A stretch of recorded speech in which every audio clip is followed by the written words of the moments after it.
বছর ধরে যারা দেশ শাসন করছেন তাদের হঠানোর জন্য আসমুদ্র হিমাচল আওয়াজ উঠেছে। এতে সামিল হতে হবে আপনাদেরও। বিগত 1 বছরের অভিজ্ঞতাকে পাশে রেখে বললেন পূর্ব ত্রিপুরা আসনের প্রার্থী তথা সাংসদ জিতেন্দ্র চৌধুরী অমরপুরে।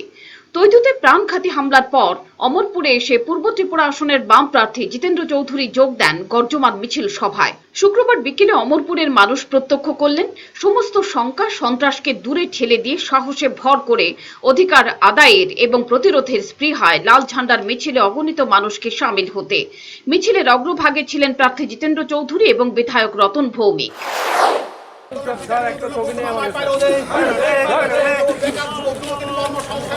সিপিআইএম প্রার্থীকে বিপুল ভোটে জয় করুন, সিপিআইএম প্রার্থীকে বিপুল ভোটে জয় করুন।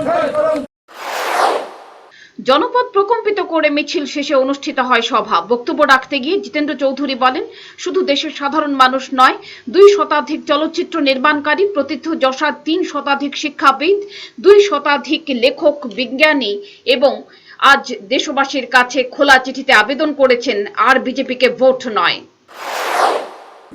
গত 5 বছর যারা সরকার চালিয়েছে তাদের বিরুদ্ধে আসমুদ্র হিমাচল আজকে বিজেপিকে ক্ষমতা থেকে তাড়ানোর জন্য, নরেন্দ্র মোদীকে প্রধানমন্ত্রীর পদ থেকে অপসারণ করার জন্য শুধু সাধারণ মানুষ না, বিগত এই দেশের 16টা লোকসভা নির্বাচনের সময় যা দেখা যায়নি, যা ব্যতিক্রম, যারা চলচ্চিত্র নির্মাণ করেন, 2 শতাধিক চলচ্চিত্র নির্মাণকারী, তারা আবেদন করছে বিজেপিকে ভোট নয় এবং বিজেপিকে পুনরায় ক্ষমতাতে বসানো নয়। দেশের প্রথিতযশা 3 শতাধিক শিক্ষাবিদ,